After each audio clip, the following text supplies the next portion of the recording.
दोस्तों, हम बाबा साहब डॉक्टर भीमराव अंबेडकर द्वारा लिखित भगवान बुद्ध और उनका धम्म प्रस्तुत करने जा रहे हैं।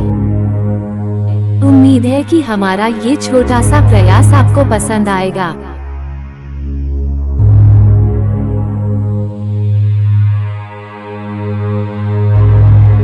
नमो शाक्य मुनि बुधाय, भगवान बुद्ध और उनका धम्म, भाग पहला, वीडियो क्रमांक 15। आइए इस वीडियो में देखते हैं सिद्धार्थ का देश छोड़ जाने का सुझाव।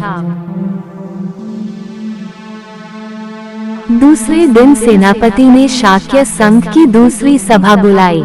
इसका उद्देश्य था कि उसके अनिवार्य सैनिक भर्ती के प्रस्ताव पर विचार हो। जब संघ एकत्र हुआ, उसने प्रस्ताव किया कि उसे आज्ञा दी जाए कि वह 20 वर्ष और 50 वर्ष के बीच के प्रत्येक शाक्य के लिए कोलियों के विरुद्ध लड़ने के निमित्त सेना में भर्ती होना अनिवार्य होने की घोषणा कर दे।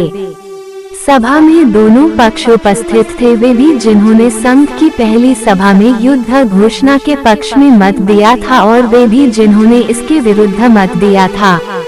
जिन्होंने इसके पक्ष में मत दिया था, उनके लिए सेनापति का प्रस्ताव स्वीकार करने में कोई कठिनाई नहीं थी। यह उनके पूर्व निश्चय का स्वाभाविक परिणाम था। लेकिन जिस अल्पमत ने उक्त निर्णय के विरुद्ध मत दिया था, उसके सामने एक कठिनाई थी।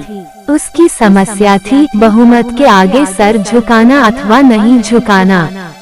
अल्पमत का निश्चय था कि बहुमत के आगे सिर न झुकाया जाए। इसीलिए उन्होंने उस सभा में उपस्थित रहने का भी निर्णय किया था। दुर्भाग्य से किसी में ये साहस नहीं था कि यही बात खुलकर कह सके। कदाचित वे बहुमत का विरोध करने के परिणामों से परिचित थे।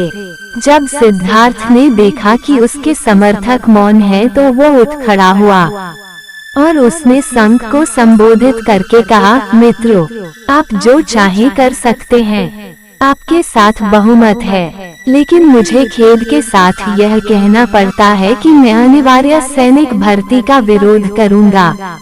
मैं आपकी सेना में सम्मिलित नहीं होऊंगा। मैं युद्ध में भाग नहीं लूंगा। सिद्धार्थ गौतम को उत्तर देते हुए सेनापति ने कहा, उस शपथ को याद करो जो तुमने संघ का सदस्य बनते समय ग्रहण की थी। यदि तुम अपने दिए गए वचनों में से किसी एक का भी पालन न करोगे तो तुम सार्वजनिक निंदा के भाजन बनोगे। सिद्धार्थ का उत्तर था, निसंदेह मैंने अपने तन, मत, धन से शाक्यों के हितों की रक्षा करने का वचन दिया है।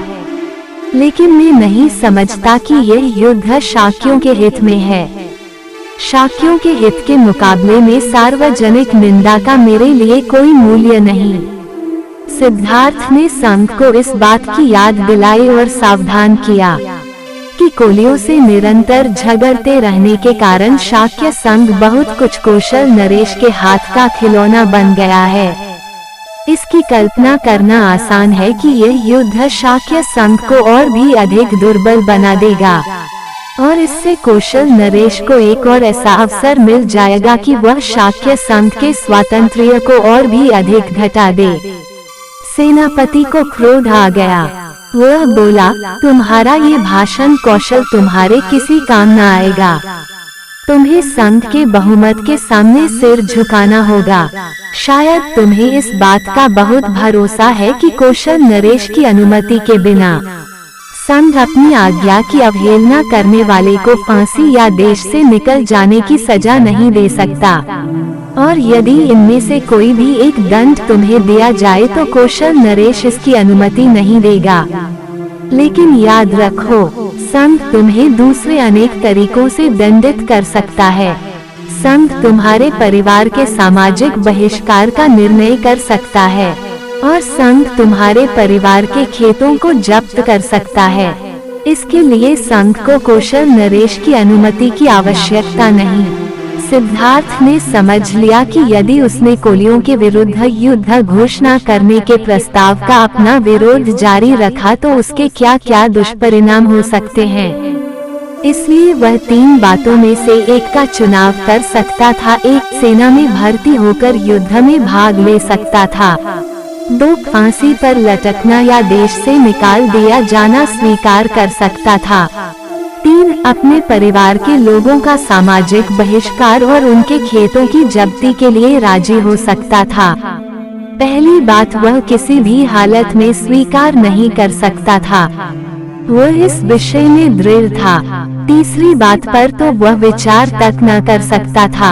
इस परिस्थिति में उसने सोचा कि उसके लिए दूसरी बात ही सर्वाधिक मान्य हो सकती है।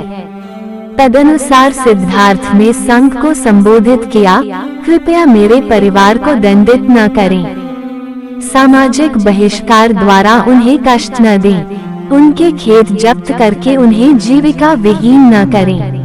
वे निर्दोष हैं, अपराधी नहीं हूँ। मुझे अकेले ही अपने अपराध का दंड भोगने दें। चाहे आप मुझे फांसी पर लटका दें और चाहे देश से निकाल दें, आप जो चाहे दंड दें, मैं खुशी से इसे स्वीकार कर लूंगा। और मैं इस बात का वचन देता हूँ कि मैं इसकी शिकायत कौशल नरेश से न करूँगा। दोस्तों, अगले वीडियो में देखेंगे सिद्धार्थ की प्रवृत्तियाँ अभिनिष्क्रमण। दोस्तों, उम्मीद है कि हमारा ये छोटा सा प्रयास आपको पसंद आएगा, तो कृपया हमारे इस वीडियो को लाइक करें और अपने दोस्तों को शेयर करें। और हाँ, चैनल को सब्सक्राइब करना ना भूलें। धन्यवाद।